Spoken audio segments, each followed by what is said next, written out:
30 questions on that.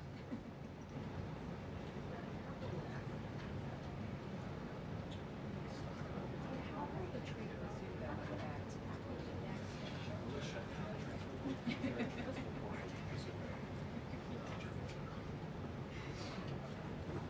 Yes, sir, I'm here.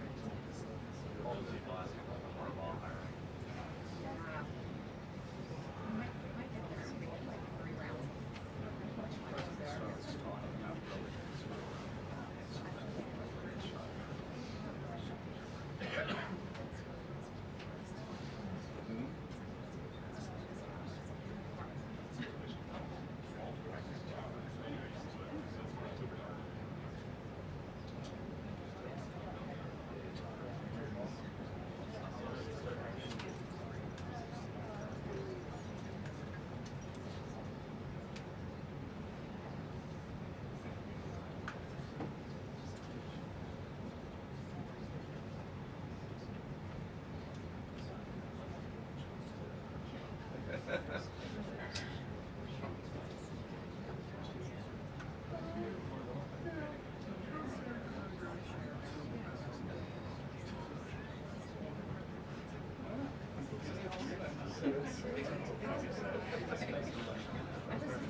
What?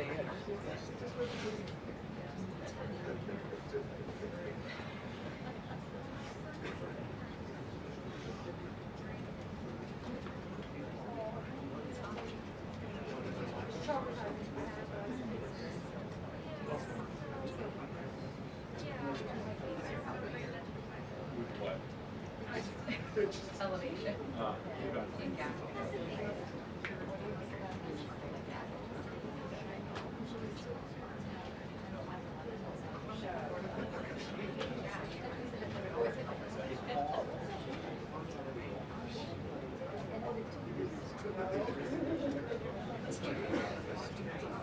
Oh my God, they're like,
We're trying.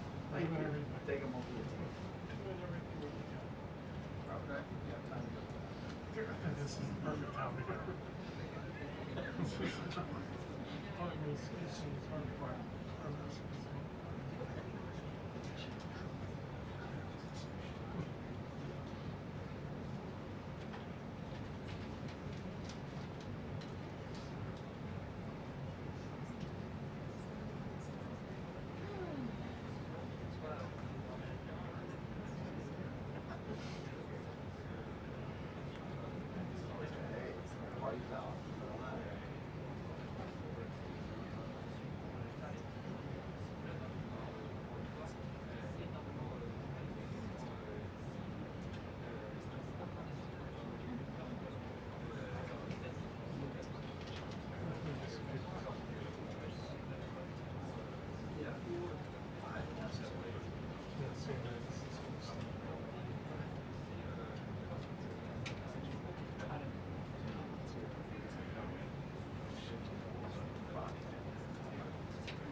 Just go that way. Go that way.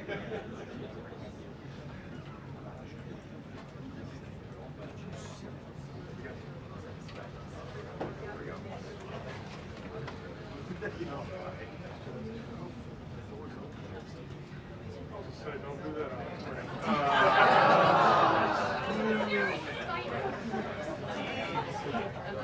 the 2-minute warning. Yep. 2 minutes. The official 2 minutes? Yeah, they just sent it to the future. That too.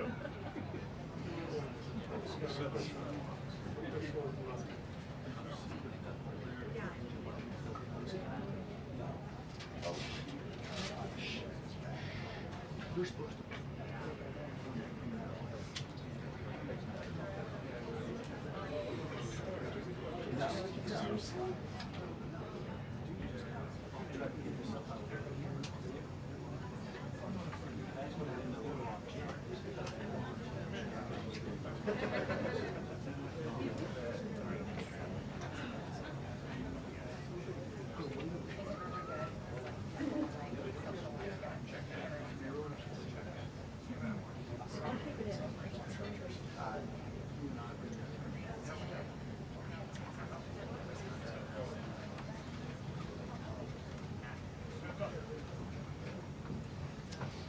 Wow, that's a big crowd.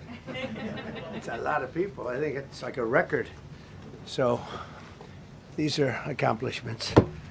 We have a lot of accomplishments. And as you know, this is the anniversary, first anniversary, January 20th. And it's been an amazing period of time. We have a book that I'm not going to read to you, but these are the accomplishments of what we've produced. All page after page after page, individual things. I could stand here and read it for a week and we wouldn't be finished. But we've done more than any other administration has done by far in terms of military, in terms of ending wars, in terms of completing wars.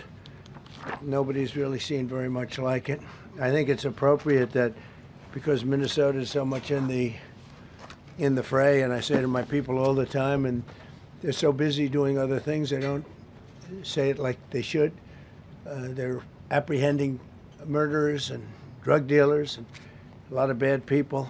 And these are just some of the more recent ones that we have. And I can show you some of the people. Vicious, many of them murderers. These are all out of Minnesota, just Minnesota. I say, why don't you talk about that more? Because people don't know. Do you want to live with these people? International murder.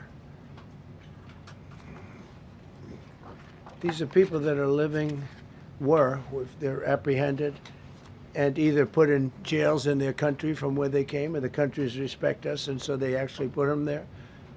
In the old days, they didn't respect our country. Biden wouldn't do this because he let them all in. You know, if you didn't have open border policies of Biden, none of this, all of the things that all of the time that we spend talking about Minnesota and everything else, most of them are coming from out of the country. And it's been caused by a previous administration. Look at this, one after one. Boy, these are rough characters. These are all criminal, illegal aliens that, in many cases, they're murderers, they're drug lords, drug dealers, they're the mentally insane. There's some of them who are brutal killers, they're mentally insane. They're killers, but they're insane. These are just in Minnesota. In California, it's worse. In other states, it's worse. No, Minnesota, the crime is incredible. The financial crimes are incredible. And the problem is because of the agitators and insurrectionists, whatever you want, troublemakers, but they're paid agitators and insurrectionists.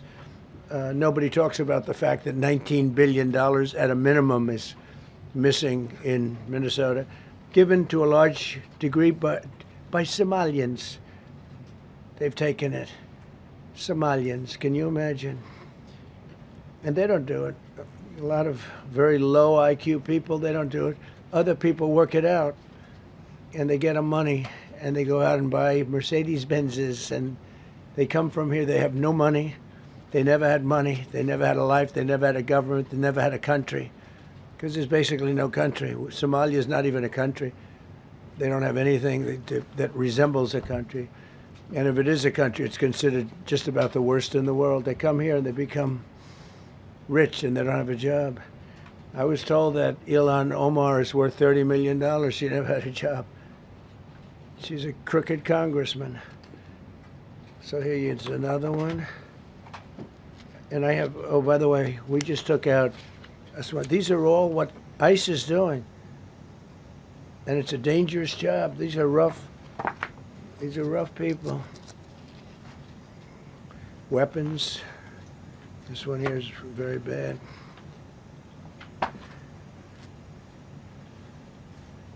I'm going through this because I think we have plenty of time. I'm going to beautiful place in Switzerland where we'll be, I'm sure I'm very happily awaited for. In Switzerland, they don't know about this. They don't have this problem. They have other problems, but they don't have this problem. Look, killed somebody. And these are rough people. These are not, this was all allowed into our country through open borders. The dumbest policies, you know, men and women's sports is dumb. But to me, having an open border for the world to come in, drug dealers and prisoners, Venezuela, as an example, opened their prisons into the United States. That's why one of the reasons I felt so strongly against Venezuela. Now I'm loving Venezuela. They've been working with us so well. It's been so nice. And an unbelievably nice woman also did a very incredible thing, as you know, a few days ago. We're talking to her, and maybe we can get her involved in some way. I'd love to be able to do that.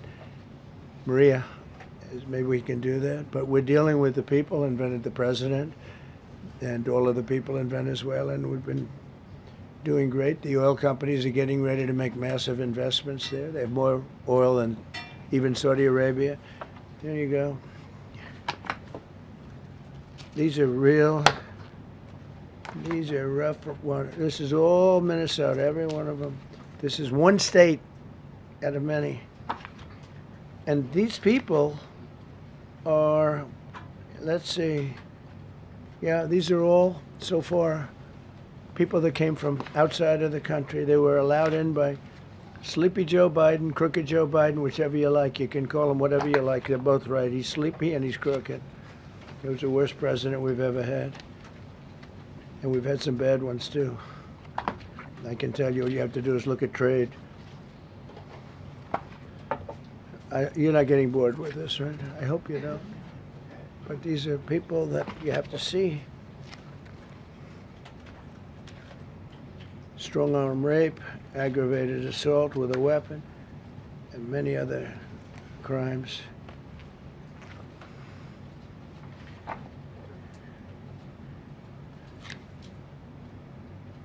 Gang member, known as one of the toughest people around. These are tough people. So this is what the people are trying to protect, because all ICE wants to do is get them out of our country, bring them to prisons and jails and mental institutions from where they came. That's all they want to do. They're patriots, and they have to be abused by guys like Don Lemon, who's a loser, lightweight. I saw him the way he walked in that church. It was terrible. I have such respect for that pastor. He was so calm. He was so nice. He was just accosted. What they did in that church was horrible yesterday. Look at it here. 24 convictions. 24 times convicted. They're not charges. These are convictions. So he comes from outside the country. Do you think he's going to be good here? He's convicted 24 times. He's going to be good here, right? It doesn't work that way. There's a man murder. It's one of many. One of many. All they want to do is get him out. They want to take him out of our country. And we're met with paid agitators and insurrectionists, troublemakers. They're paid. You know, when the woman was shot, and I felt terribly about that. And I understand both sides of it. But when she was shot, there was another woman that was screaming shame, shame, shame, shame, right? You saw it. So loud. Like a professional opera singer. She was so loud and so professional. She wasn't a woman that was hurt, like, oh, my heart's injured. She was a professional. She's shame, shame. She's screaming shame, shame. I said, that's not a normal person. That's a professional. These are professional agitators and professional people that want to see our country do badly. But that's not happening because we have the hottest country anywhere in the world, despite this stuff. Look at this. All top of the line criminals. They're not going to be good. They're not going to be well behaved here. I could do thousands. We had over 3,000 in the last fairly short while. Just in Minnesota. What's the number, Carol? 10,000. 10,000 criminals arrested in Minnesota alone. 10,000 criminals. And these are serious criminals. Now, how can a place with 10,000 criminals, how can you have a state? And yet they're fighting us. Yeah, I like that guy. He keeps nodding to me. You agree with me, I guess. I like him. I don't know who he is, but I like him. He keeps nodding. He says, you're right. He's obviously a little on the right side, maybe. Look. These are rough ones. So this, we just took this off a stack. We have many stacks like this. Like, I could go 30 times what I'm showing you now.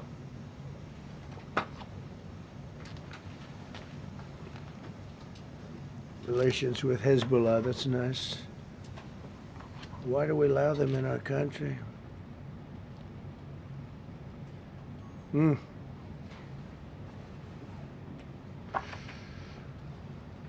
just looking at these charges. It's just pretty incredible. Many murderers, many, many murderers.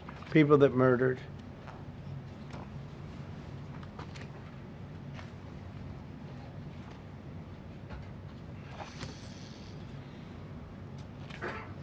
So what ICE does, and Border Patrol is incredible, too. I mean, Paul Perez and that group is incredible. Mostly Hispanic, by the way. They're like 60% Hispanic. You know, they talk about Hispanic. They're mostly Hispanic, right? And they're unbelievable people. And then they say, oh, we discriminate against. I love Hispanic. They are unbelievable. Entrepreneurial. They have everything. I did great. I did the highest. Nobody ever got numbers like I got from the standpoint of being a Republican. But even if you look at Texas, I won the entire border along Texas, between Texas and Mexico. It never happened before. Nobody's ever done that before. I did it. As a Republican, I did it. I love the Hispanic. And they accuse us of all sorts of things. 60% of the people we're talking about, they're the best people we have, and they're Hispanic. The Border Patrol is largely Hispanic. ICE is largely Hispanic. They're unbelievable people. I don't know how they can take the abuse. They're taking rough people like this, like all of them. We have 10,000 at least. I could have done 10,000 of them. You're lucky I only did like 100. And this isn't even the worst of the group. They have murderers. They have some people we can't use their picture for legal reasons, but they're up for murder in their own country. And we jeopardize their case.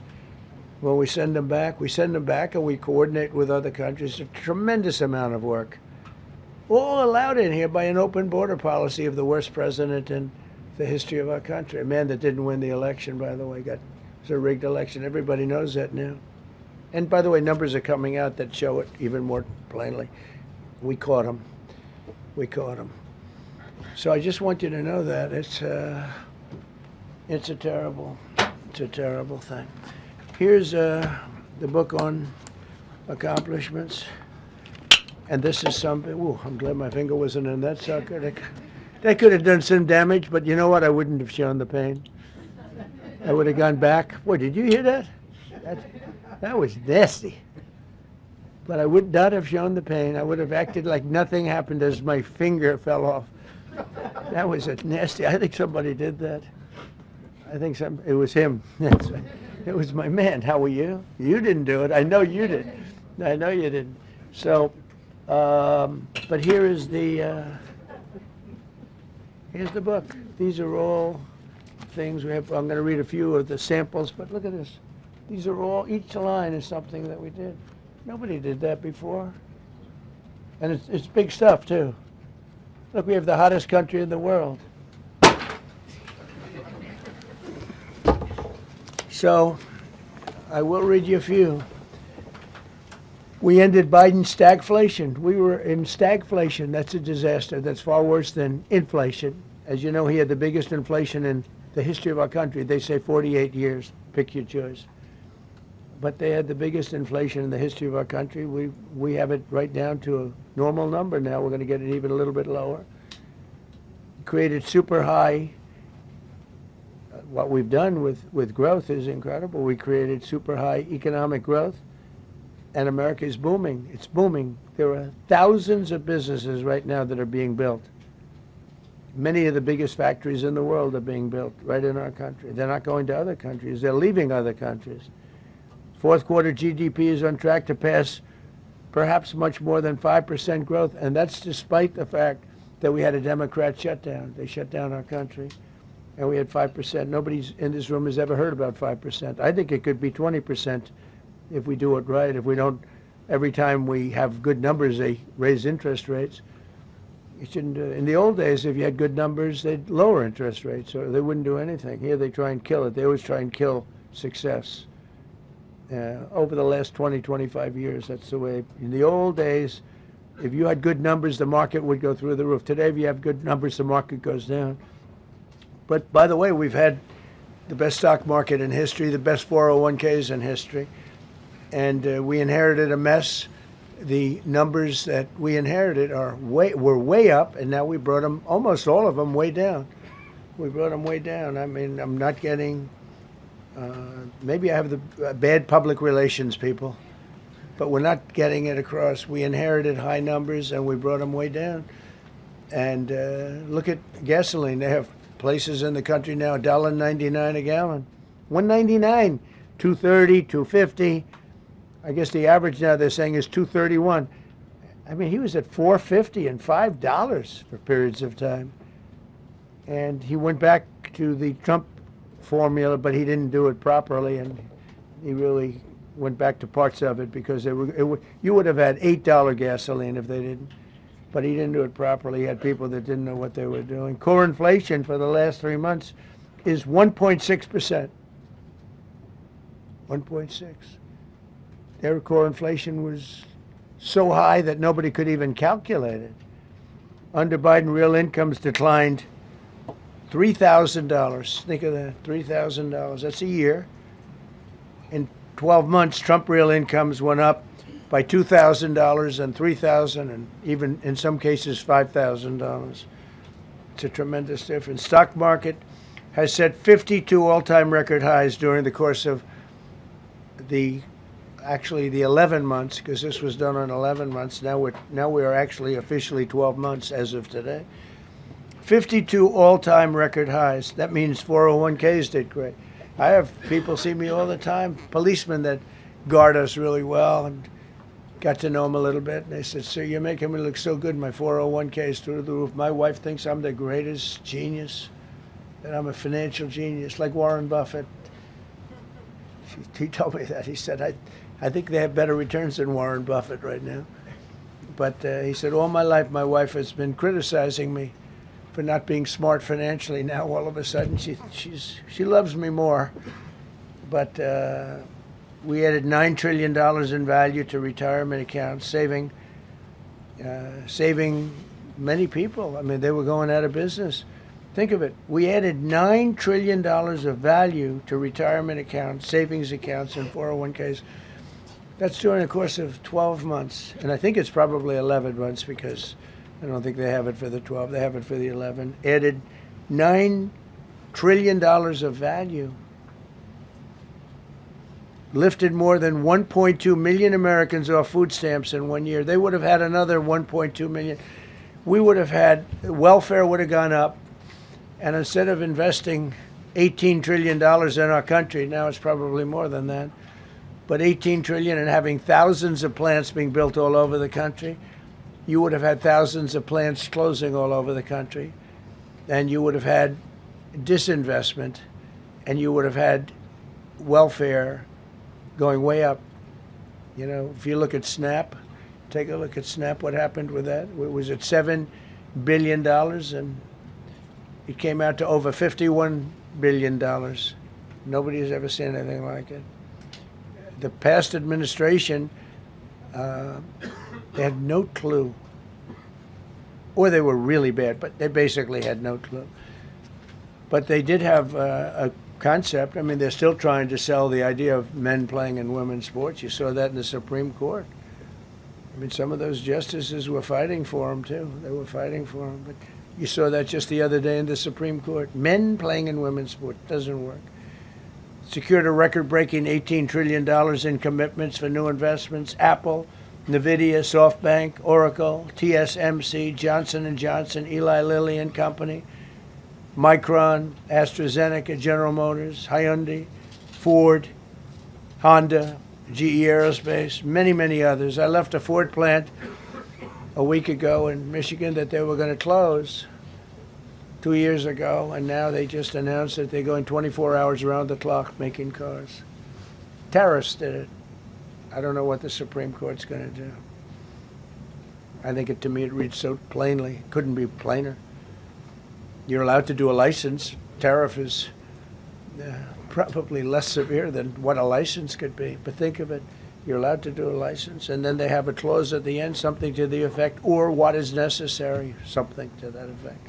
And what is necessary with tariffs. I don't know where there's a case even there, but we've taken in hundreds of billions of dollars, and if we lose that case, it's possible we're going to have to do the best we can in paying it back. I don't know how that's going to be done very easily without hurting a lot of people. But we're waiting for that case anxiously, and we have tremendous national security because of tariffs and tremendous income. You know, we have, and by the way, no inflation. So everyone said, oh, tariffs will cause inflation. We have no inflation. We have very little inflation. Biden had inflation, and he didn't do tariffs. We had a huge problem. We have a 62% reduction in our trade deficit. So if you had a 1% reduction, a normal president would have a 1%, 2% reduction. Everybody would be high-fiving. At a 62% reduction, next year we won't have a trade deficit. We secured most favored nations agreements to slash drug prices by as much. And to me, I think this might be the biggest thing of all. We get zero talk about it. The New York Times had a story way in the back of the paper, a little story about it. I think it's the biggest thing there is. When you talk about health care, drug prices will go down more than ever before for any country, because we were priced at such a level that we were subsidizing the entire world, big place in the world. We were paying 10, 12, 13 times more than other countries. 13 times more, not 13%, 13 times more. A pill that was selling in London for $10 would sell in New York for $130. That's 13 times. More than that even. But we secured most favored nations agreements to slash drug prices by as much as 300, 400, 500, and even 600%, including with Pfizer, AstraZeneca, Eli Lilly, Novo Nordisk, Gilead Sciences, EMD, Serenio, and many others. If you look at some of the prices that are coming down, where a price would come down $1,300 coming down to $87. Think of it. So something that was costing $1,300 is now costing $87. And the fake news doesn't want to write about it. That's why I do this. I don't like to do this, to be honest with you. But I do it because got to get the word out. We signed one big, beautiful bill. I call it the Great Big Beautiful Bill, delivering the largest tax cuts in history. No tax on tips, no tax on Social Security, no tax on overtime. We made interest on car loans tax deductible for U.S.-built automobiles only. So if you buy an automobile built in the United States, we're not doing it for Germany and Canada and different places. We're doing it only if it's built here. We want them to be built here. A lot of the Canadian auto plants are closing and they're moving into the United States. Same thing with Mexico, same thing with Germany, and same thing with Japan and other countries. They're moving into the United States because of tariffs. Because they don't want to pay the tariffs. It's too much. They can't pay the tariffs.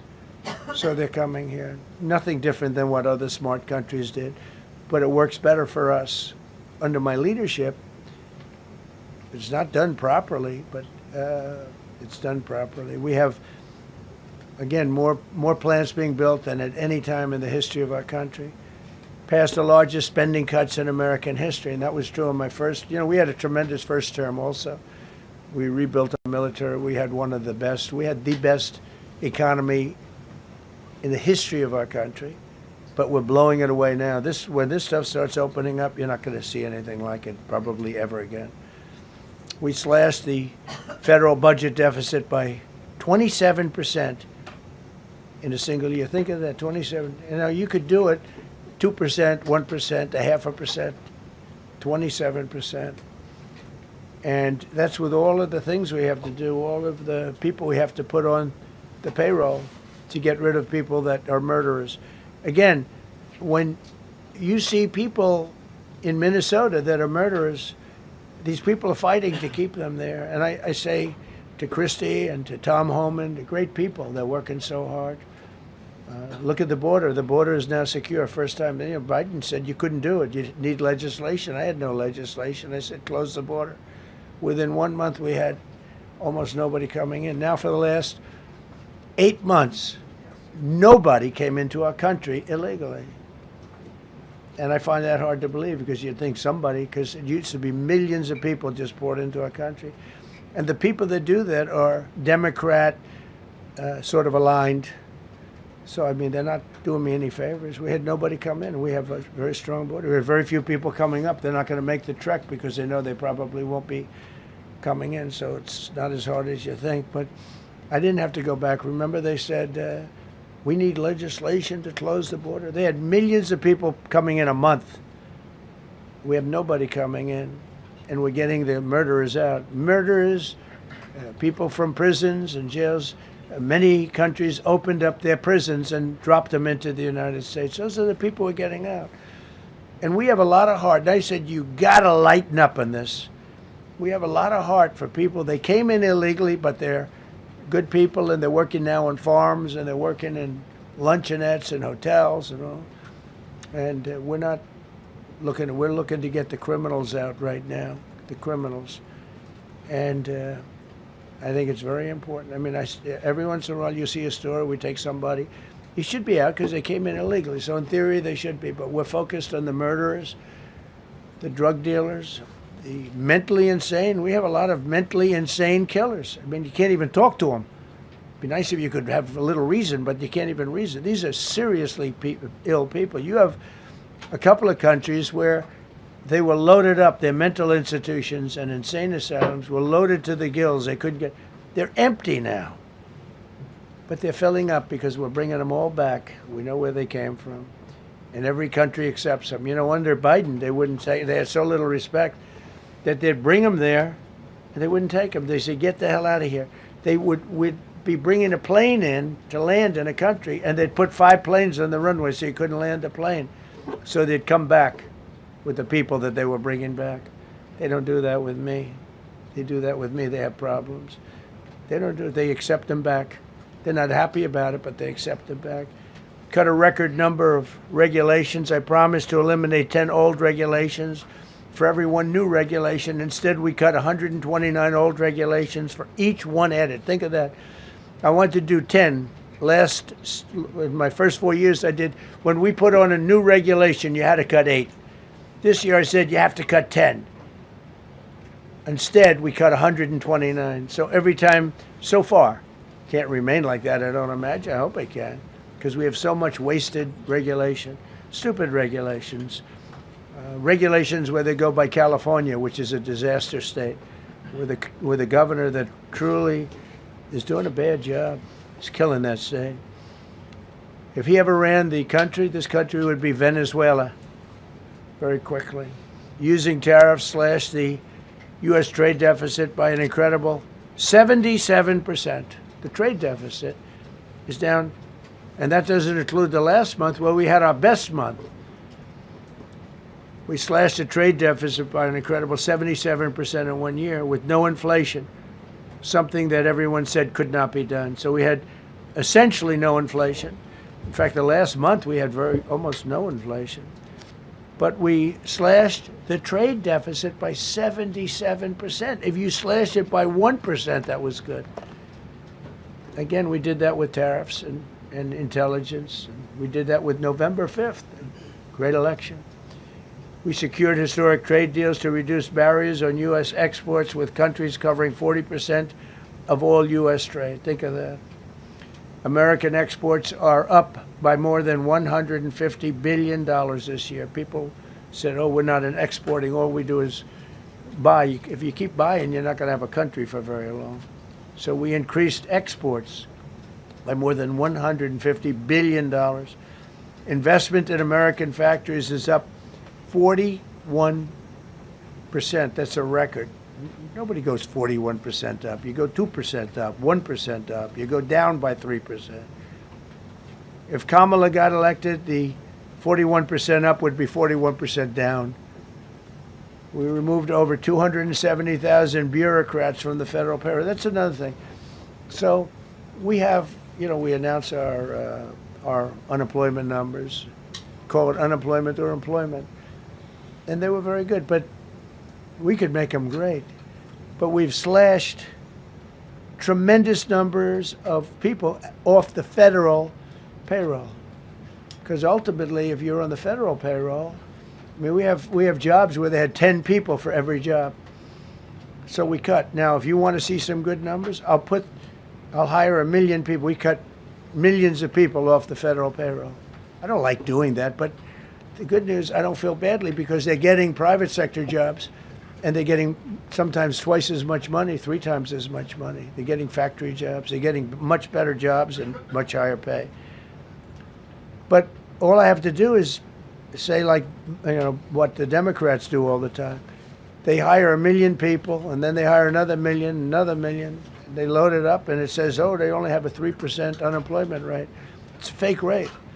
So with us, we're proud of the fact that we cut so many because, again, I don't want to cut people. But when you cut them and they go out and get a better job, I like to cut them. And sometimes they have to be forced to do that because, it's like they want to stay where they are. They don't know. And then all of a sudden they end up, we have many cases, Karoline, where people were devastated. They hated Trump. I got caught from my very boring federal job where they had, again, sometimes 10 people to do one job. And they were very upset. And now they ended up with a job where they get paid 3 times more money. They're ending up buying houses. It's like crazy. So they went from not liking me to liking me a lot because it's hard to get. We need people. We need people. It's one of the reasons. I mean, when you have good people in the farm or good people in hotels and everything else, we want to work with them as much as we can. Under Biden, 1 out of 4 jobs added was a government job. Think of that. So 25% of the jobs added. That's when you know that, that's 25% of the jobs aren't real jobs. But again, I could do that. I could add 2 million jobs right now, would have an unemployment. I could say just hire some more people. I do the opposite. I say get rid of everybody that's unnecessary because that's the way you make America great again. When you have, all these jobs where people are sitting around doing nothing and they get a lot of money by the government, it's no good. But that's what the Democrats do. They show, oh, we were at 4% unemployment. That's a good number. But they just add jobs, or they wouldn't cut. They would never cut jobs. Under Trump, 100% of all new jobs created have been in the private sector.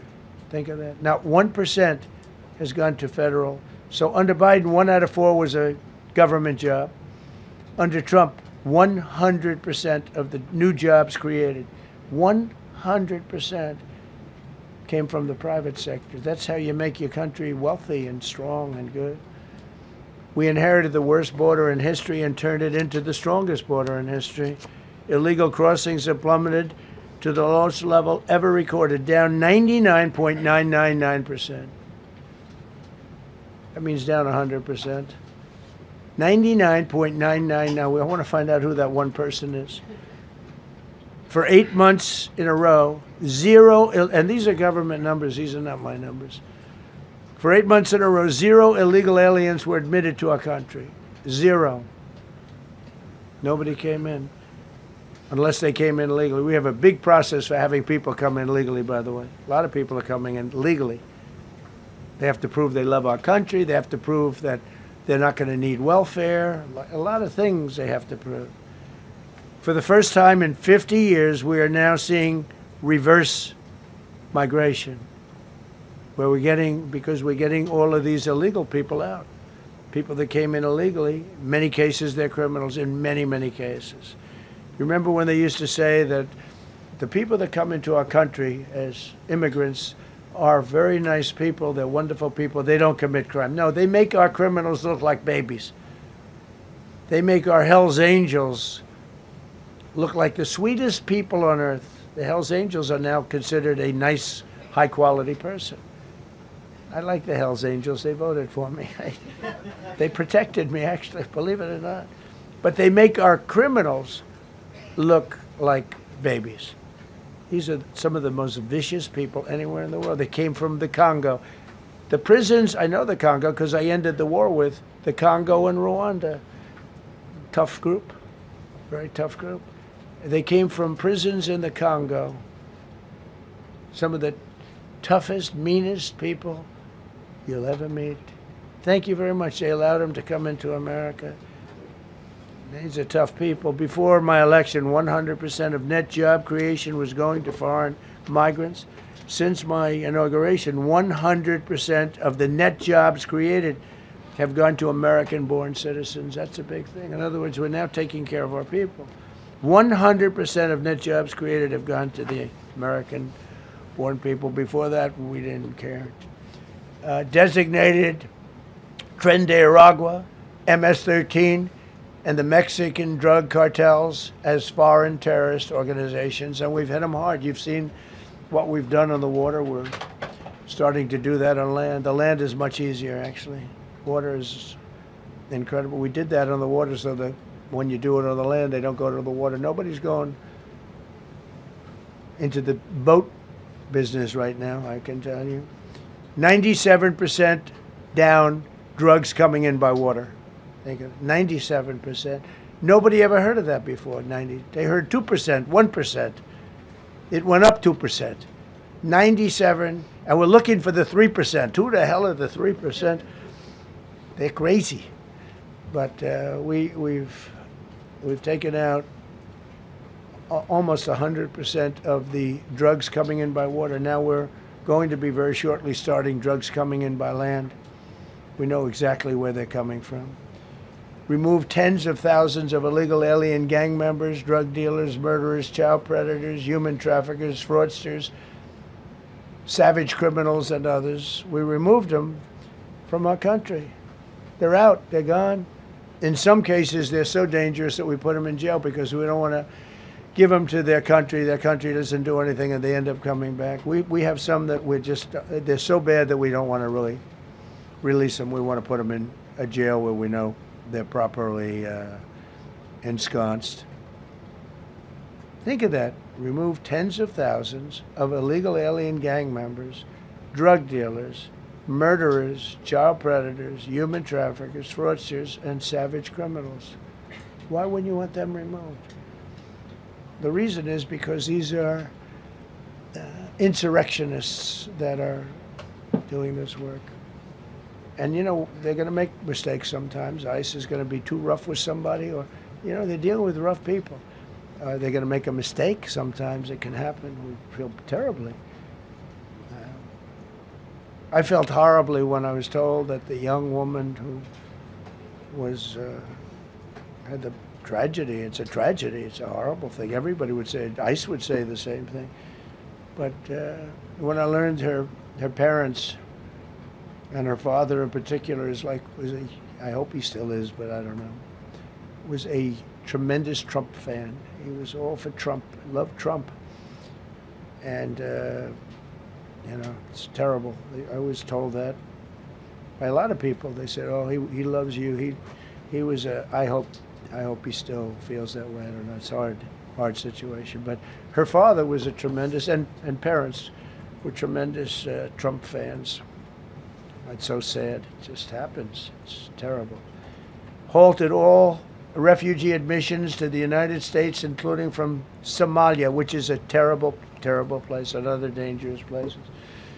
And we also stopped the pirates because they get the same treatment as the drug boats. So in Somalia, the Somalians, you know what they're good at? That's about the only thing they're good at is they're good at pirating ships at sea, big ships. So you have a huge oil tanker with millions of gallons, millions of barrels of oil. And if it gets hit by a big weapon, the whole thing blows up.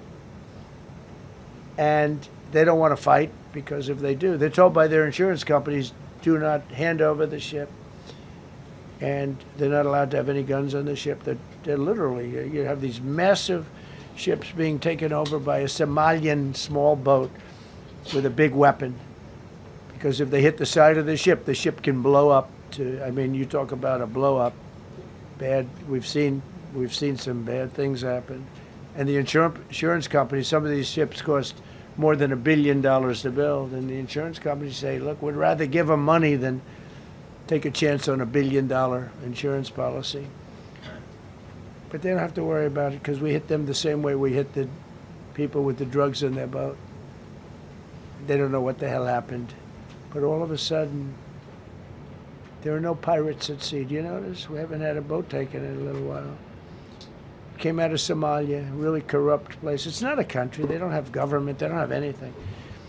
I always hate to see this. Ilan Omar, she comes from Somalia, a backward country, probably the worst country. They say it's the worst country in the world, if it's a country. I don't even think it's a country. There's no organization, no anything.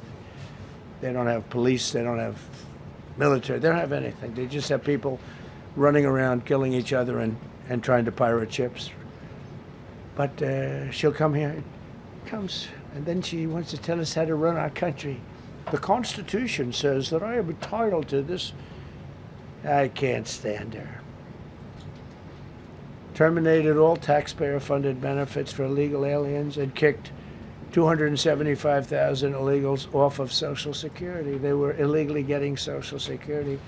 275,000 people.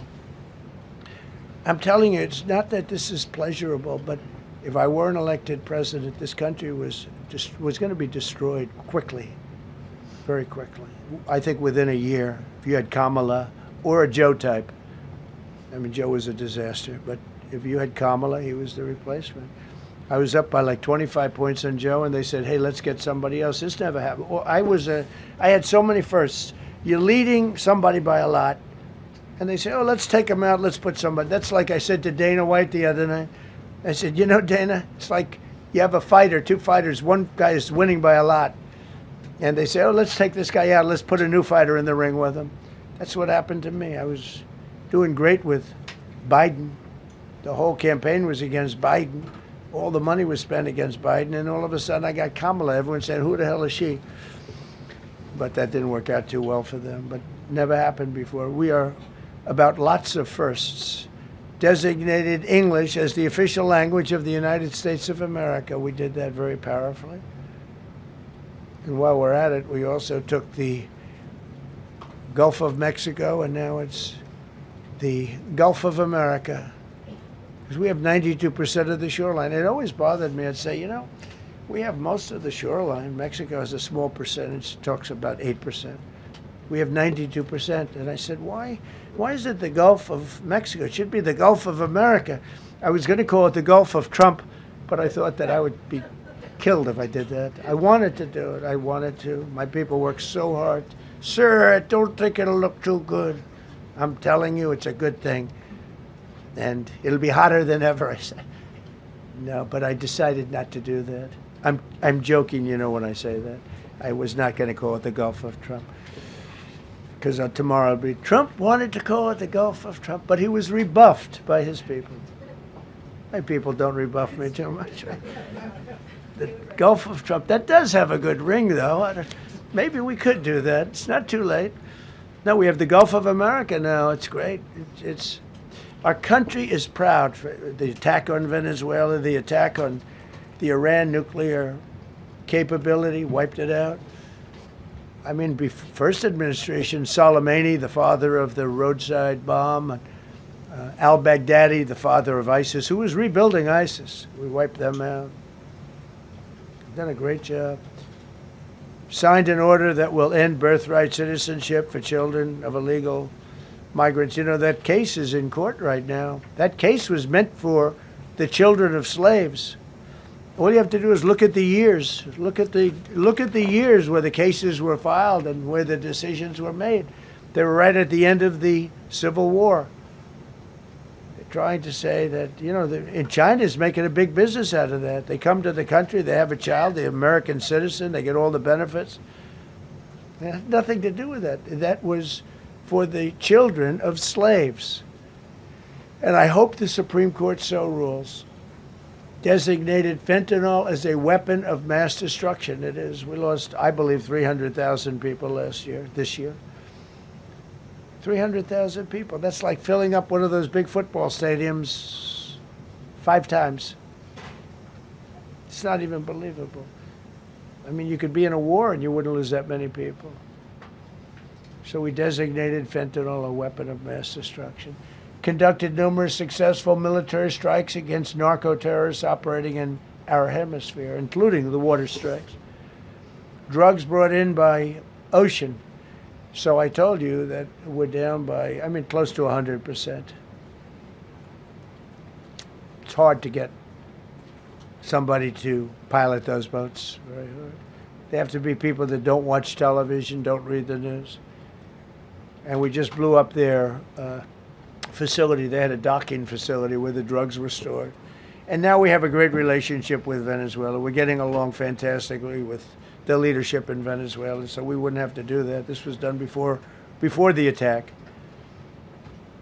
But we captured and brought to justice the outlaw dictator of Venezuela, Nicolas Maduro, who, through drugs, killed millions of people in our country. Tremendous drug dealer. Also sent millions of people into our country, including Tren de Aragua, the worst gang. They say it's the worst gang in the world. They took over parts of Colorado. They just take the apartment building. They just took it away. Just took it away like we're here. They cut the hand off one man because he called the police. Who called the police? I did. You took my apartment from me. Boom. No hand. This is what they sent us. Restoring law and order, new category. D.C. and Memphis, federal task forces deployed massive numbers of federal law enforcement officers and National Guard to restore safety. Crime down in D.C. is almost down to nothing. D.C. was a very, very dangerous place, and I think you probably know better than I do. I have a lot of people in the media thanked me for that, but some of them found it hard to thank me. But, you know, D.C. is now, look how beautiful. D.C. is now, you can walk right from here to a restaurant, right through the center of town. You can be with your child, with your loved one, with your lover. Your lover's not going to be killed anymore, so you can act like a real lover. But you can walk right through the middle of the town, and D.C. is beautiful again, too, you know. You notice we took all the fences down, almost all, the rest are coming down. We got the graffiti all off. National Guard's been amazing. You know, we didn't tell them to do that. That's not their job description. But they were picking up garbage and everything. They were great. And I don't know, to me a town, it looks better when you have military people. These are big, strong guys, are bad guys. Look at them and they say, we're not going to mess around. But what they don't know is that we took over 2,000 people out, permanently out of D.C. These were career criminals.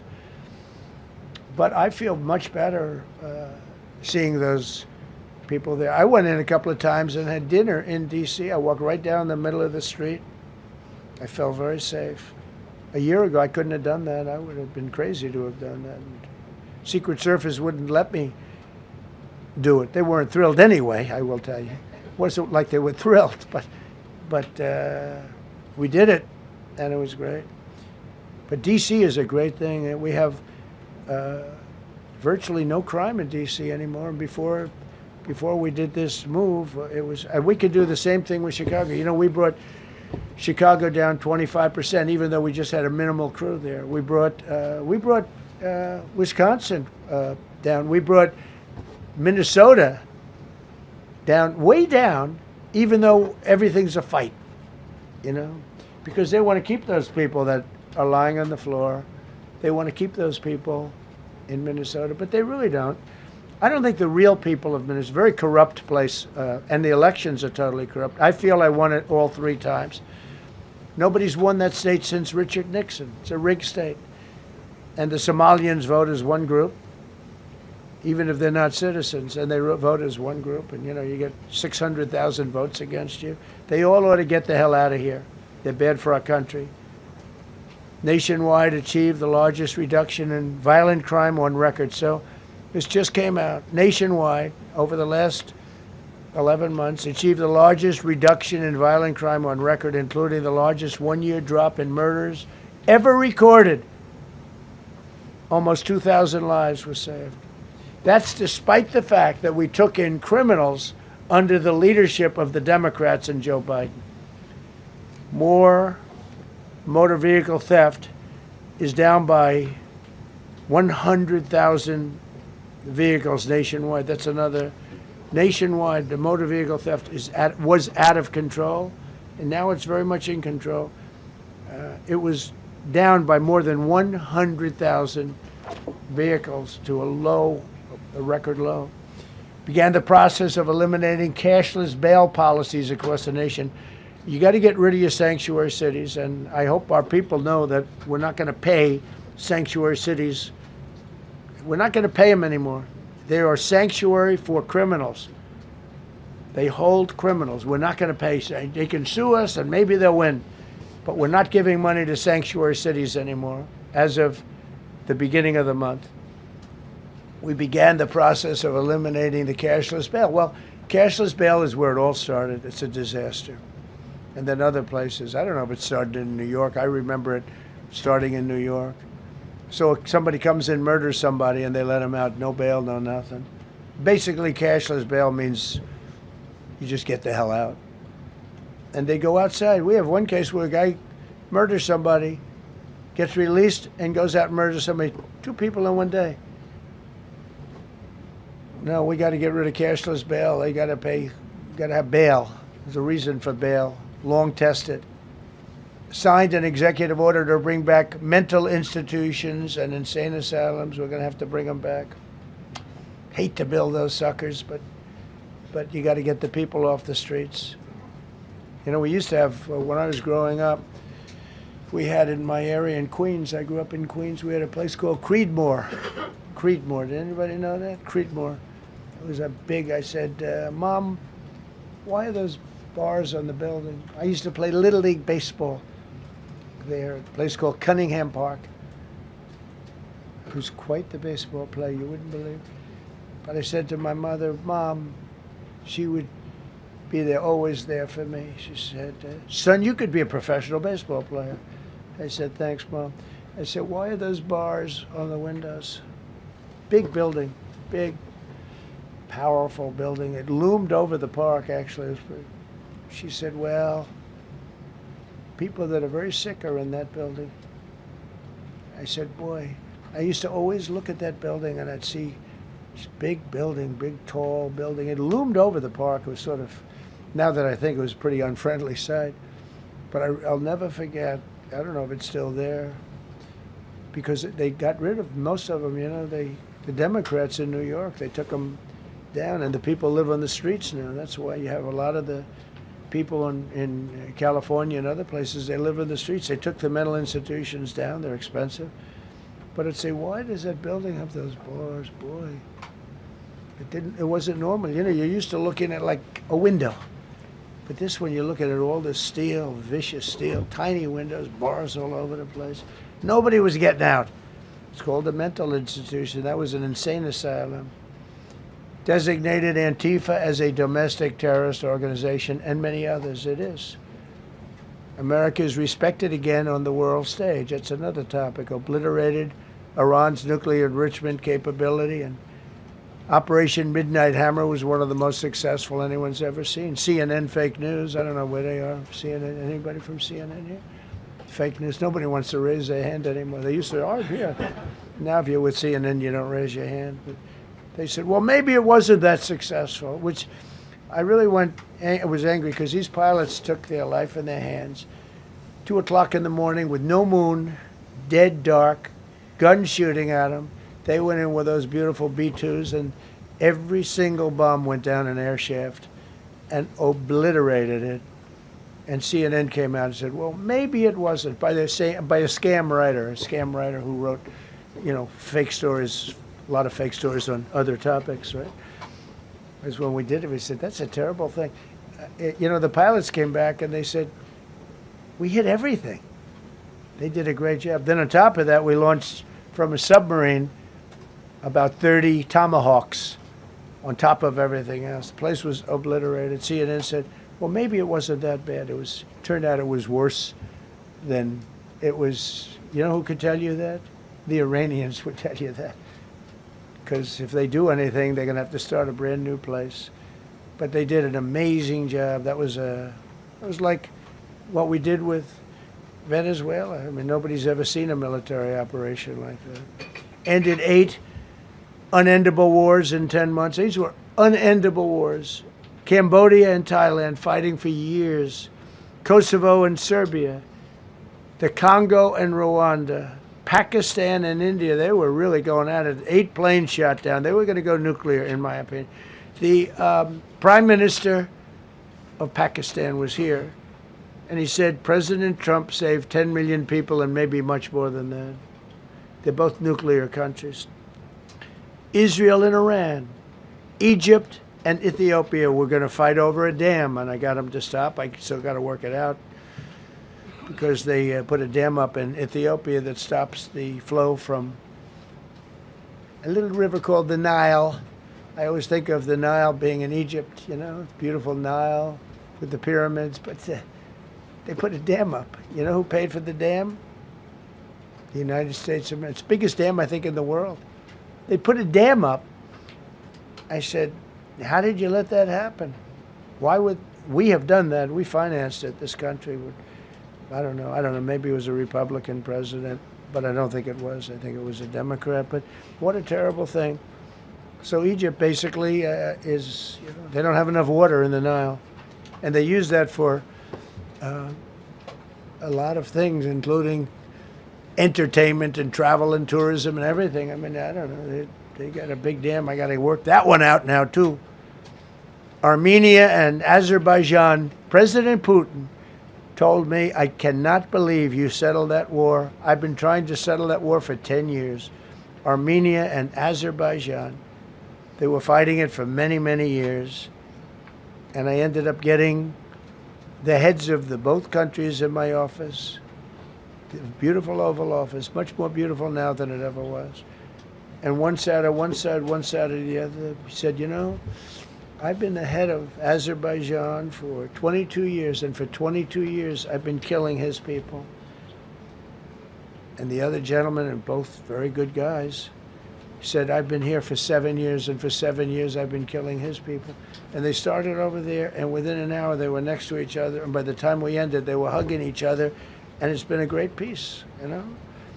Should have gotten the Nobel Prize for each war, but I don't say that. I saved millions and millions of people.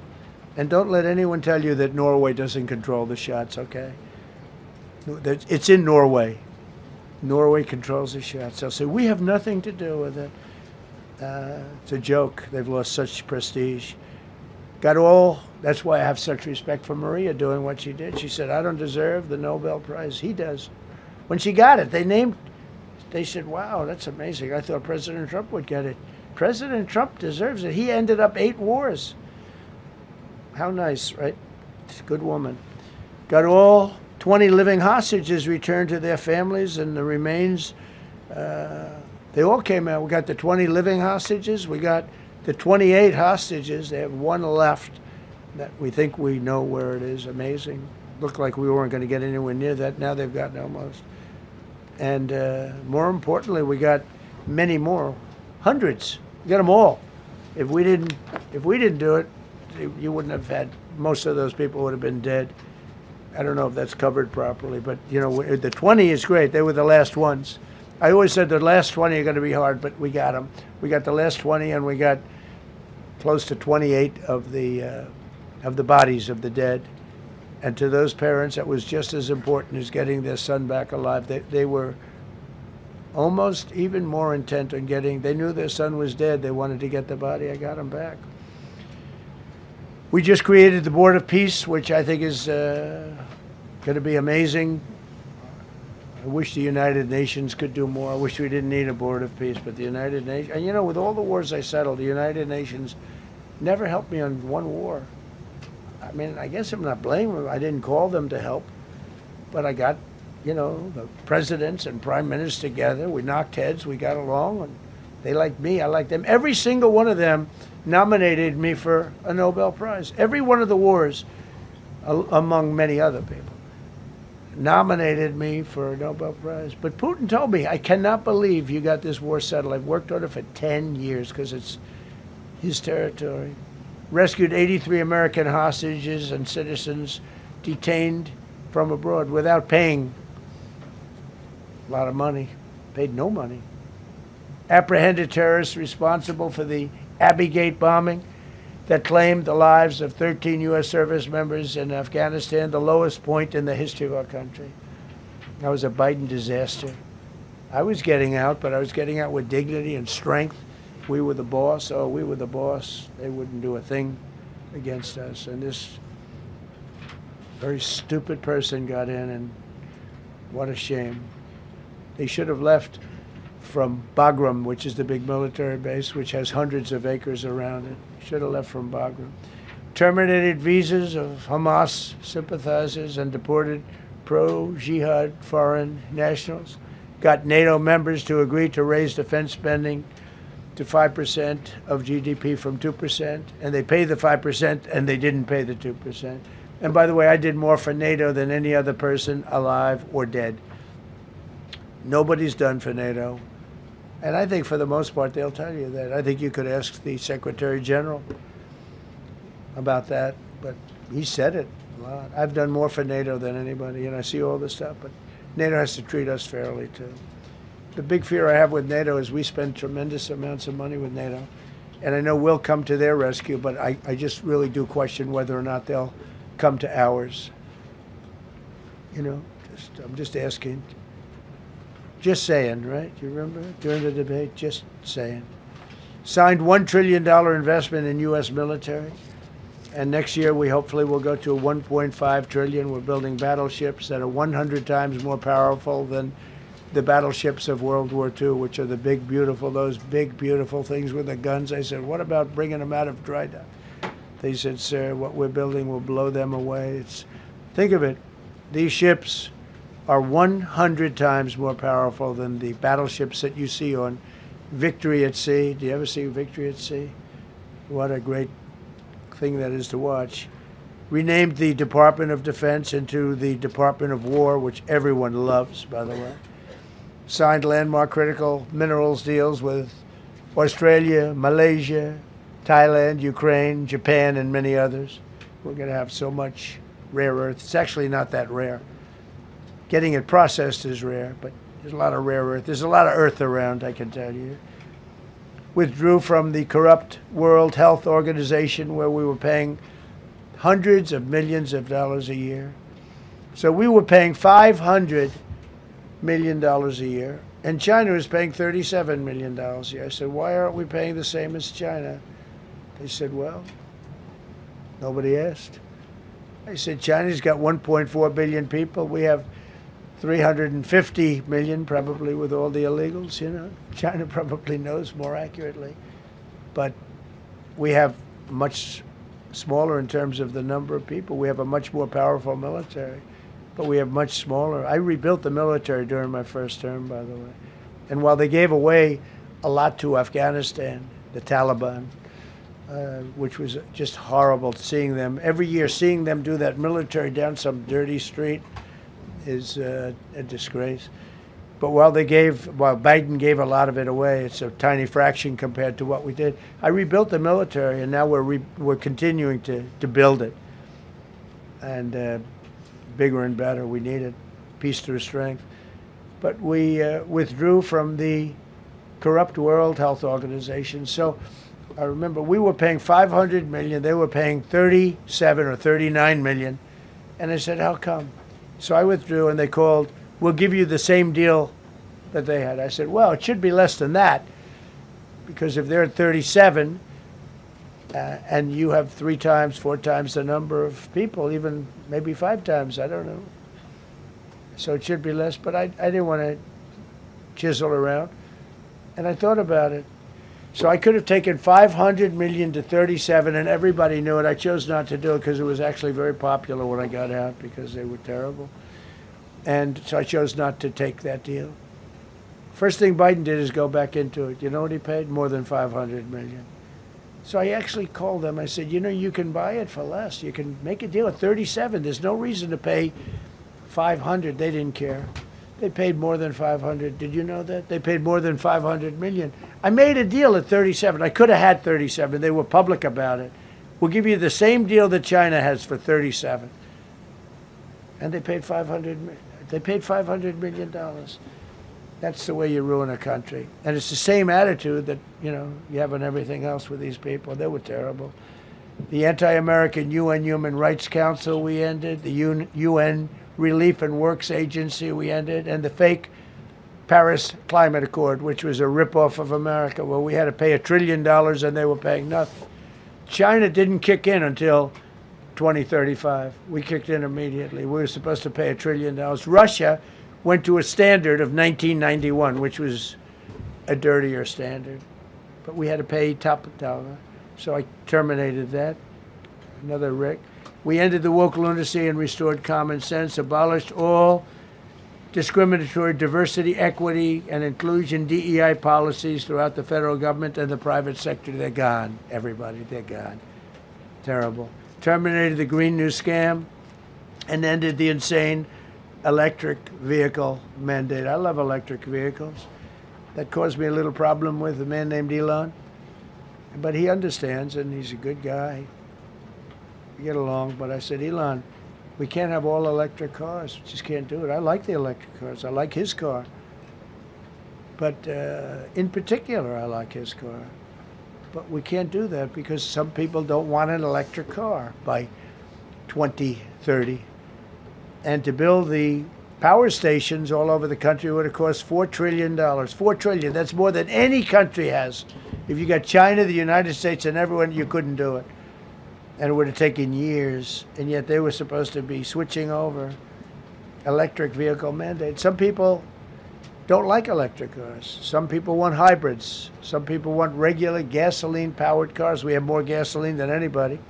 And now with Venezuela, we have 62% of the market when you include Venezuela. So I ended the Green New Scam, and I ended the insane electric vehicle mandate. Now you can buy a gasoline-powered car, a hybrid, and you can buy a electric vehicle. I mean, if you think, if you want electric, you can buy it. Make a good deal on them right now because they made a lot of them. Permanently stopped Joe Biden's ridiculous CAFE standards. That's having to do with the environment, so ridiculous. Canceled the EPA's absurd, totally absurd, tailpipe emission standard, which made you spend hundreds of thousands. It made for hundreds of thousands of cars. The numbers, the cost numbers were incredible that the consumer has to pay. Imposed 25% tariff on all foreign automobiles and 100% tariff on Chinese cars, with don't come into the country because of tariffs. Only because of tariffs. We didn't have tariffs, you wouldn't have any car. We have now more car factories being built in the United States than ever before because of tariffs. If they take those tariffs away, China will eat our lunch. They'll take all of our car business.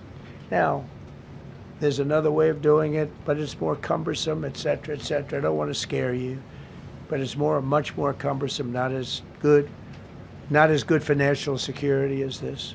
We have a perfect system right now. We're making a fortune. We've never been stronger, and I hope the Supreme Court does the right thing for our country, because if they don't, it's such a problem. It's just so, it would be so sad. We're doing so well because of tariffs. And the people that are heading up the lawsuit, like there's a guy named Leonard Leo, who's bad guy, and people that are very China-oriented and foreign car-oriented and foreign business-oriented, but in particular China, they're suing to get rid of tariffs because they don't want tariffs, like Coke. Coke has businesses outside of the United States. If you have them outside, you don't want tariffs. But because of tariffs, they treat us well. Without tariffs, they would treat us very badly. As you saw for many years, they respect us more now than they ever have respected us, by a lot. And revoked the California emissions waiver to stop San Francisco communists from regulating the automobile industry and destroying automobiles and the industry in the nation. I was with Bill Ford of Ford Motors. I was with all the people at General Motors the other day, and they are making more money and building more cars than they are doing so good. All because of tariffs and what I've done. And they're building their plants all in the United States. Reopened Anwar for drilling. That's a big deal. Launched a massive Alaskan pipeline project to export natural gas to Asia. We made a deal with South Korea and with Japan that gives us money, the likes of which nobody's ever seen before. Signed executive orders to end Biden's war on coal and put, I say clean, beautiful coal. I never say the word coal. This has to be preceded by the words clean, beautiful coal. And put miners back to work. The miners love Trump. I think I got 100% of their vote. We banned transgenders from the military. We don't want transgender in the military. Ordered reinstatement of patriots expelled from our military with full back pay. So we had some people that were terminated, and they're coming back into our military. Fired the woke boards of visitors at our military service academies. The boards of visitors were run by radical left, maybe communists, maybe not, but they were still heavily radical left, and they were bad for us. Signed an executive order to remove anti-American propaganda from federal museums and national parks. Required the federal employees to return to work in person or be fired. We don't want them sitting in their home or in their bed working. We want them in an office that we're paying for in Washington, D.C. or wherever it may be. And we've largely taken care of that mess. That was crazy. I guarantee you they're out on the ball fields. I guarantee you they're out playing golf. And you can't run a country or a company that way. I think it's happening even so with countries and companies. But we had so many of our federal workers, they wouldn't come into work. Signed an order banning all government censorship and restoring free speech. Made it the official policy of the United States government that there are only two genders. This was not a tough one. Two genders. Can anybody guess what they are? Male and female. I think the Democrats know that too, but they refuse to admit it. Ban the use of puberty blockers, hormone injections, and other chemical and surgical mutilation of children. Can you imagine saying this 15 years ago? That we banned the use of puberty blockers, hormone injections, and other chemical and surgical mutilation of our children. You know, when I say it, I say, do I have to say that? I actually asked my people today, yes, sir, because people, that's where the country went. Banned men from playing in women's sports.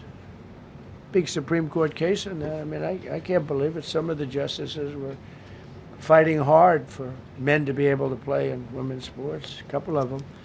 I can't imagine it, but I think anybody that rules that way should lose a lot of credibility. But we banned men from playing in women's sports. All you have to do is look at the records. Look at weightlifting records. Look at swimming records. Look at track and field. It's not fair. It's very demeaning to women. Banned transgender ideology and critical race theory from our schools. Secured unprecedented settlements with Brown University, Columbia University, and many other colleges, including the University of Pennsylvania, where I went, the great old Wharton School of Finance. To restore fairness and merit, we're working with Harvard right now. They've been very anti-Semitic. Terrible what they've done. And we'll see what happens. I hear we have a deal, but who the hell knows with them? They have a lawyer that wants to show how hot he is. Ended taxpayer-funded student loan forgiveness for radical left and anti-American activists. Can you believe it? Began the process of abolishing the Federal Department of Education and returning education back to the states. And Linda McMahon is doing a fantastic job. Ended Joe Biden's weaponization of our government and removed his hand-picked radical left Marxist prosecutors from the Department of Justice, like deranged Jack Smith. He's a sick son of a bitch. They gave me the worst of the worst. And here I am. How did that happen? How did that happen? He's a sick guy, and Letitia James is sick, and Alvin Bragg is sick. They're sick people. And others. Fani, you can't call Fanny. She doesn't like it. She wants to be called Fani. Fani Willis. I won. Can you imagine putting somebody through that? And then if I suggest that somebody may be guilty of a terrible crime, oh, he's weaponizing government. Trump is weaponizing government. It's terrible. Can you imagine? They say to me about weaponize, I don't weaponize anything. But what they did to me, nobody ever went through what I went through. And here I am in a place called the White House. It's a beautiful place. Who would have thought, right?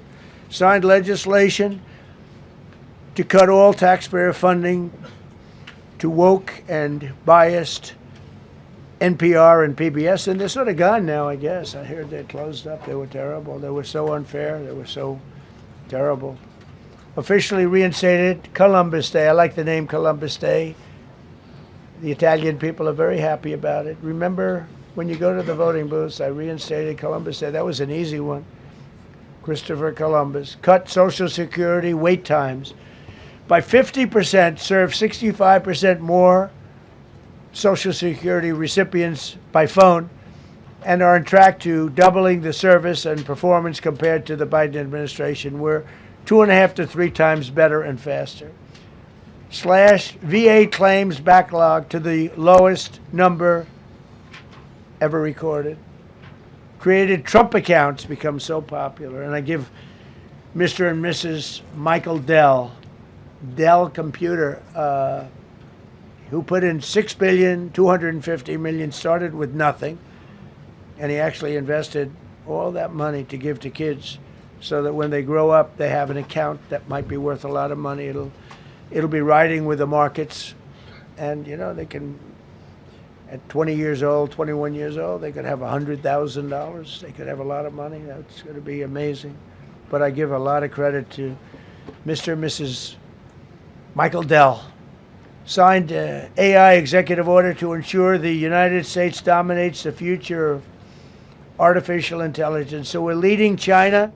We're leading the whole world. We're producing more electricity than we ever have because I'm allowing every one of those plants to build their own electric facility. We're giving them very, very fast approvals, unlike Los Angeles with the fire. So the federal government, I want to give a lot of credit to Lee Zeldin. The hardest approval for the 20,000 houses or more that burned down in Los Angeles because they didn't have the water. They didn't allow the water to come down from the Pacific Northwest. They routed the water into the Pacific Ocean. So we had no water there. No, he had. I would say open up the water. Open it up to the governor, to the mayor. They didn't want to do it. They wanted to protect a tiny little fish that's, you know, I said, how can you have a fish when you don't have any water? It was just an excuse, I guess, but it's amazing. We took 20,000 houses, and Lee Zeldin, the toughest permit is from the federal government. Within 2 weeks, every single permit was given to the people to build their houses. Then you have the incompetent mayor of Los Angeles, he's neutral, who decided to go to Africa during the fire. So you have this incompetent mayor, and I had it out with her the night when I got, right after the fire, I went there. She said, we're working on it so that we can have everybody starting to build within 2 or 3 years. Remember that? I said, you mean 2 or 3 days? No, I mean 2 or 3 years. And the place went crazy. Well, they still haven't gotten their permits. But every federal permit, every single one has been given a year ago. And Lee Zeldin has done a great job. And he's done a great job in the approval of all these big plants and factories and all of the electricity that they're creating for themselves. I said to Zuckerberg, I said to all of them, I said to Jeff Bezos, I said to everybody. Mark Zuckerberg couldn't believe it. He said, you know, where are we going to get all the electricity? Because you need double the electricity that the country currently makes just to fire up those big plants. I said, well, nobody can do that. So what we're going to do is let you make your own electricity. Nobody believed it. And I said, we're going to get you fast permits. So we get them within 2 weeks. And they're coming up with some of the most incredible electric plants you've ever seen. So each one of those massive buildings, AI or otherwise, is building their own electricity. They're building their own plant. And it's incredible. Many of them are under construction already. They're going to have, we're leading AI, and we're leading China by a lot. Established a MAHA presidential commission, banned many artificial food dyes, as you know, issued new vaccine recommendations, and created new real food pyramid. And Bobby and Dr. Oz have been incredible. Provided $12 billion in aid for American farmers. Just gave them $12 billion in aid because they got screwed by other nations. And the number of drug dealers have fallen every single month since I took office. Drug dealers are way down in the United States. And that's a small version of what's sitting right there. That's just a small version. We took a country that was dead, and it's the hottest country in the world right now, and that's after 1 year. So let's go. That's a lot of people. Go ahead, please. Yeah, go ahead. Thank you so much, Mr. President. I have two questions for you. One, do you want your Board of Peace to replace the UN? Well, it might. I mean, the UN just hasn't been very helpful. I'm a big fan of the UN potential, but it has never lived up to its potential. The UN should have settled every one of the wars that I settled. I never went to them. I never even thought to go to them. They should be able to settle those wars. They don't. I believe you got to let the UN continue because the potential is so great. And I wonder, Mr. President, you invited Lula from Brazil to be part of the Board of Peace. I did. What role do you expect him to play, especially a big role. I like Venezuela? Yeah, and another one, because the Are you from Brazil? Yes. The EU and Mercosur just signed a trade agreement this weekend, which is going to be the biggest trade zone, free zone in the world. Right. At the moment, you are talking a lot about tariffs. What is your reaction to that? So, two questions, Lula. Well, I just think this. I think we have trade like we've never had before. We're doing better in trade than we ever have before. We're not being ripped off by every country in the world like we were before. We're doing numbers that nobody's ever thought possible. We're the richest we ever were. It's because of tariffs and the proper use of tariffs, and we're also the most secure. As an example, Iceland, without tariffs, they wouldn't even be talking to us about it. So we'll see what happens. I think it's going to work out quite well. Yeah, right behind. Thank you, Mr. President. How would you characterize your relationship with Emmanuel Macron and Keir Starmer right now? And have you spoken to them since your Truth Social post last No, I night? haven't, but I think I get along very well with them. I mean, they always treat me well. They get a little bit rough when they're, when I'm not around. but when I'm around, they treat me very nicely. And, you know, I like both of them. They're both liberal. They've got to straighten out their countries. You can't, you know, London is having a lot of problems, and if you look at Paris, got a lot of problems. They have two problems, immigration and energy. They got to stop with the windmills, and they got to go back like UK has an unbelievable asset called the North Sea. Norway uses it, makes a fortune. They have a better section of it, and they don't do it. They could straighten out their countries, and it would be good. But I get along very well with them. Yeah, go ahead. You told Norway's prime minister. Are you from Norway? No. You look like you would be from Norway. But she looks like she's from Norway. Go ahead. You told Norway's prime minister that you not winning the Nobel Peace Prize made you feel less obligated to think purely of peace. Well, I lost a lot of respect for Norway. And But why I would not believe, winning and that I believe prize very affect- strongly that Norway controls the Nobel Prize. But you have to understand, I settled 8 wars.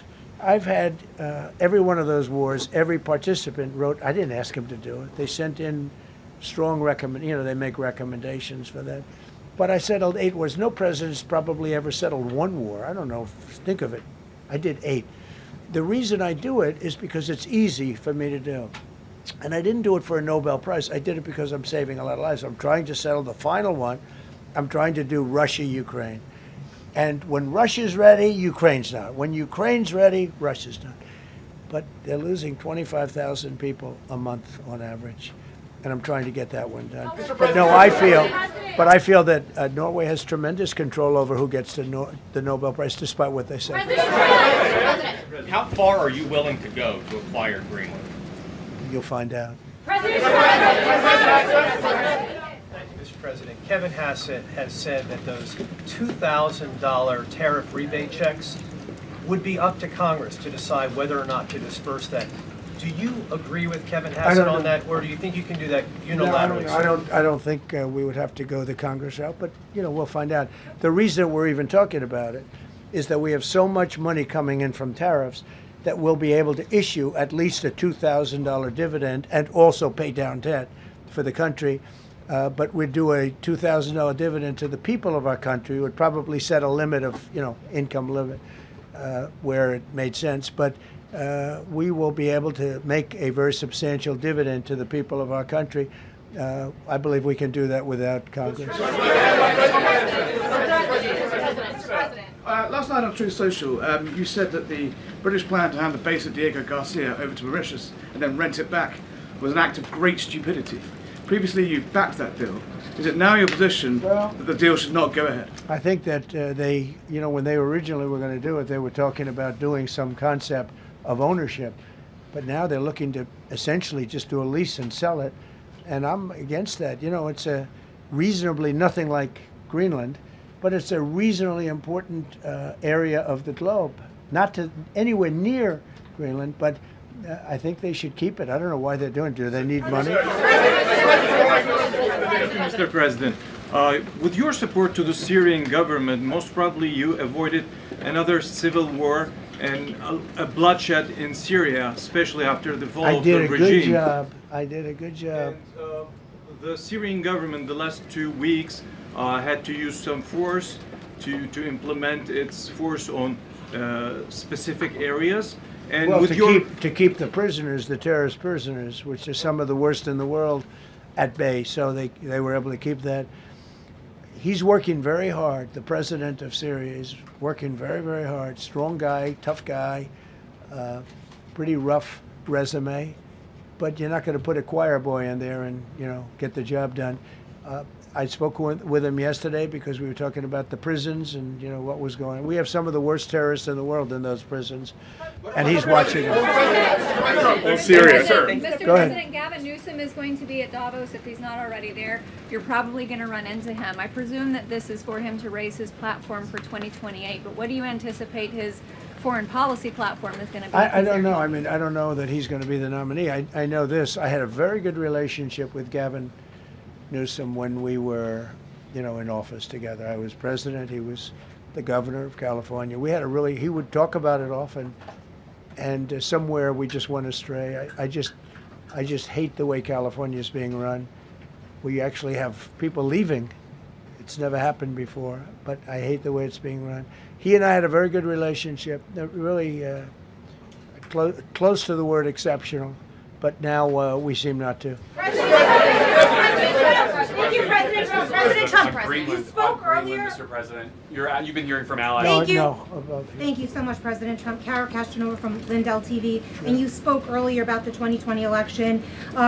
Now that Maduro is in U.S. custody and he was criminally charged, has any more information emerged that you could share with us regarding Venezuelan election software and Venezuelan ties to tampering with the 2020 election? And would you consider speaking to Maduro personally in prison in New York to get some answers on Venezuela's involvement with the 2020 election? No, I don't think I would be doing that. I think my lawyers would be very unhappy if I did that. Yeah, they've learned some things. Please. What happens to the tariff threat to Greenland if the Supreme Court comes out and rules against you on the tariffs? And Well, I'll have to use something else. I mean, are look, you willing to use force? you know, take a look at the word license. Take a look at other things. I mean, we have other alternatives. But what we're doing now is the best, the strongest, the fastest, the easiest, the least complicated.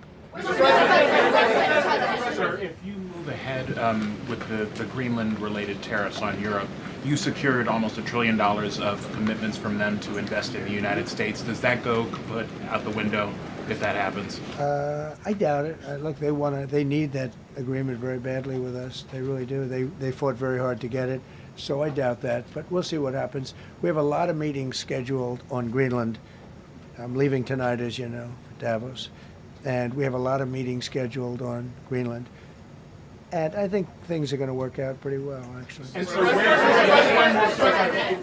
Thank you, Mr. President. Will you still go to Paris for the G7 emergency meeting as offered by President Macron? No, I wouldn't do that.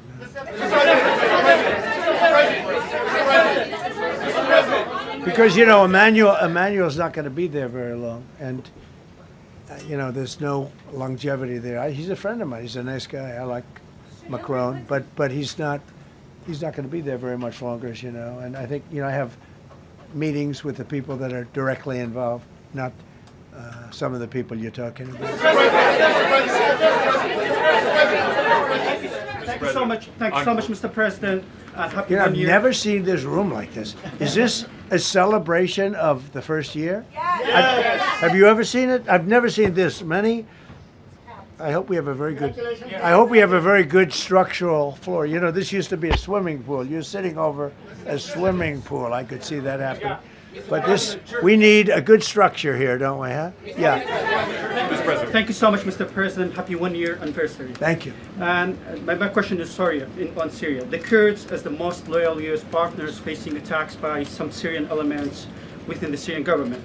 Will you do to ensure the Kurdish rights protected and their effective forces against terrorism in Rojava, Syria continued, as the Kurdish see you as a president does not abandon his allies? Well, I like the Kurds, but just so you understand, the Kurds were paid tremendous amounts of money, were given oil and other things, so they were doing it for themselves, more so than they were doing it for us, but we got along with the Kurds, and we are trying to protect the Kurds, that's correct. Ahead of your speech in Davos, can you give us a preview of what we can expect as far as, you know, laying out the plans for Americans to be able to buy homes? I think more than anything else, what I'm going to be speaking about is the tremendous success that we've had in 1 year. I didn't think we could do it this fast. Think of it, it's just now 12 months, and you know, I say it often, we have the most successful country in the world, we have the hottest country anywhere in the world by far, and this country would have been absolutely stone cold dead. And I'm going to be talking about it. I'm going to be, because, you know, a lot of them could use some of the advice as to what we did. They need energy. You take a look at their energy policy, they're going to destroy themselves with what they're doing with the windmills and all the nonsense. They need energy help badly, or they're going to be in big trouble, and they need immigration help badly. How much longer do you want to go? Call it. I do. I have a very important call with President Erdogan, who I like a lot. All right, one or two more questions. Go ahead. Thank you, Mr. President. During Go ahead, your second, please. Go ahead. One question about the red. Yes. Thank you, Mr. President. The red blouse. Go ahead. You talked a lot at the beginning of this about the economy, some positive economic indicators. Polling shows a majority of Americans don't feel the economy is doing well. Are you worried you're making the same mistake as President Biden by telling No, the... I hope I don't make the same mistake as him. Look, I inherited a terrible, it's a great question because we inherited a terrible, terrible mess between the border, between all the problems. The whole country was falling apart. And in 12 months, less than 12 months, in 12 months, we have the strongest border we've ever had. We have prices that are much, much lower than they were for the last time. We inherited very high prices. We inherited, remember this, inflation was at a historic high. We had never had inflation like that. They say 48 years, but whether it's 48 years or ever, we had the highest inflation, in my opinion, that we've ever had. Prices, because of that, were very high. I inherited, we brought down eggs immediately. Remember the first news conference, they were screaming at me about eggs. I was in the position for 2 days, and we brought eggs down to lower than what they were before. And by the way, they continue that way. We brought the prices down from when I came into office and from what Biden had, way down. We're going to bring them down further. But the job we did is a miracle. One of the reasons I'm doing this today is to explain. We inherited a mess, and we've made it a beautiful, beautiful picture. Think of gasoline at $1.99 in many states. $1.99 a gallon. It was $4.50, $5, in some cases $6 or $7. We're at $1.99. And energy is so big that with energy, everything else comes down. But the prices are coming way down, and we're going to bring them down further. But we started up here with these guys. We inherited a country that was broken.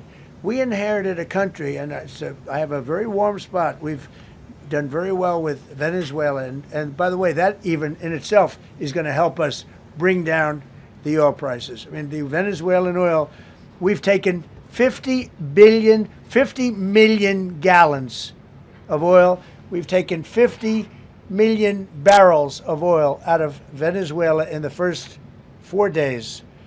We've got millions of barrels of oil left. We're selling it on the open market. We're bringing down oil prices incredibly. And when they come down, and they've already come down, again, $1.99 a gallon for oil. Nobody thought they'd ever see it. All right, one or two more. Go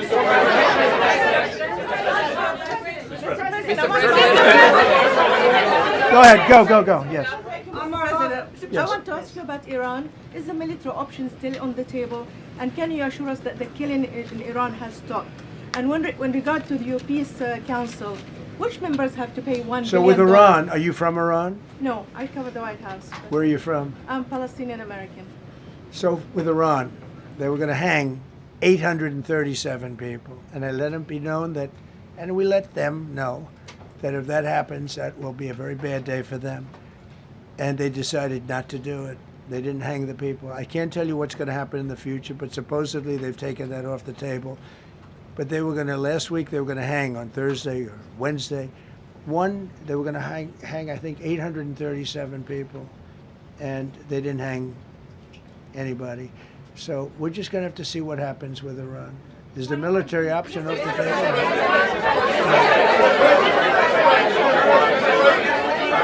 Go ahead. Thank you, Mr. President. President Trump. Thank you, President Go Trump. ahead, please. Thank you, Mr. President. Go ahead, I'll take your question. Okay, thank you. Thank you, Thank you, Go Mr. ahead, President. right here. Thank you, Mr. President. You promised during your second inaugural to always put America first. I'm curious, how would you winning the Nobel Peace Prize improve the lives of average, everyday Americans? Why is this prize so important? It wouldn't improve the lives of any. What improved the lives of people are people that are living. I saved probably tens of millions of lives in the wars. You know, if you add up the numbers, just if you look at any one of those wars, you're talking about millions of people. You multiply it times 8. But when you look at India and Pakistan, that could have been 10, 15, 20 million people. Could have been more than that. So I saved millions of people. So that to me is the big thing. What?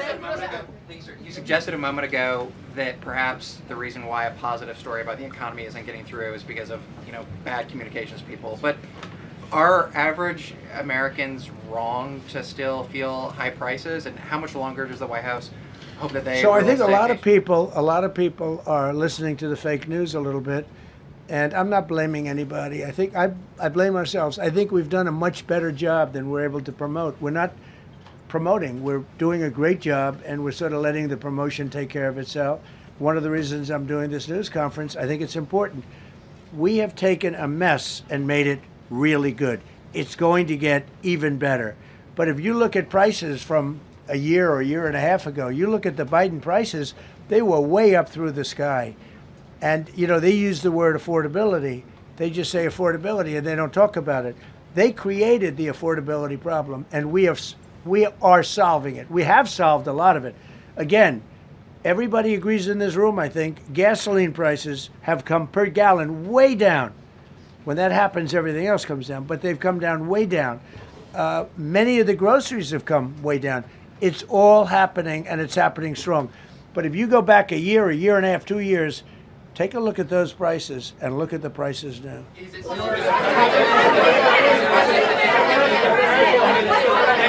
Mr. President of Venezuela, you made a condition. Where are you from? I'm from Spain. Nice place. Thank you.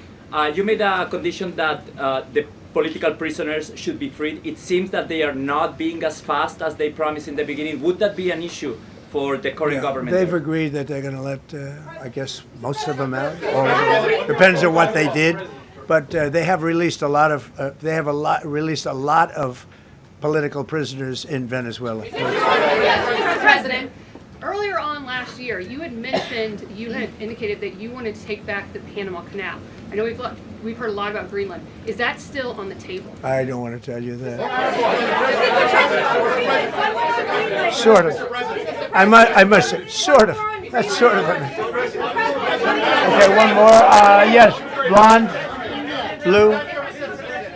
Yes, go ahead, ma'am. Go ahead with the blue, holding the computer. If a consequence of your determination to take control of Greenland is the ultimate breakup of the NATO alliance, is that a price you're willing to pay? You mean the breakup of it's very interesting. NATO alliance. So I think something's going to happen that's going to be very good for everybody. Nobody's done more for NATO than I have, as I said before, in every way. Getting them to go up to 5% of GDP was something that nobody thought was possible, and pay. At 2%, they weren't paying. At 5%, they are paying. And they're buying a lot of things from us, and they're giving them, I guess, to Ukraine. That's up to them, but they're giving them to whoever they're giving them to, but they're buying a lot. I think that we will work something out where NATO is going to be very happy and where we're going to be very happy. But we need it for security purposes. We need it for national security and even world security. It's very important. How about it? Thank you very much. First of all, last year you told me that you believe that the reason you won the election is because God put you in this place so that you could save the world. Looking back 1 year, do you feel like God is proud of the effort that you've put in? I do, actually. I think God is very proud of the job I've done. And that includes for religion. You know, we're protecting a lot of people that are being killed. Christians, and Jewish people, and lots of people are being protected by me that wouldn't be protected by another type of president. No, I think a lot of people are very proud of the job we've done. We've had an amazing year. This has been one of the greatest years. Even some people that wouldn't necessarily love me instinctively, they're saying this was an incredible year. We've had an incredible year economically. Look at our border. Our border was a disaster. People poured. It was an invasion into our country of a lot of very bad people. Good people too, but a lot of very bad people from prisons and drug dealers and gangs and horrible people, murderers, thousands and thousands of murderers allowed into our country. And we now have the strongest border of any country. There's probably not a country, I guess North Korea has a pretty strong border, by the way, but there's not a country in the world that has a border like we do. And we took it from the worst border. We had the worst border in the world. Now we have one of the strongest borders in the world. One more question. Mr. President, you said you're confident something's going to get worked out in Greenland, but Greenlanders have made it clear they don't want to be part of the U.S. Well, what I haven't. gives the U.S. the right to take away that spoken. self-determination? When I speak to them, I'm sure they'll be thrilled. Mr. President, are you committed to keeping the U.S. in NATO? I've had such a good relationship. I've made it so much better, so much stronger. It's so good now. NATO is so much stronger now. I don't agree with a lot of the things they've done, but that was done before I got there. I think NATO's been good. Sometimes it's overrated, sometimes it's not. But we have a strong NATO.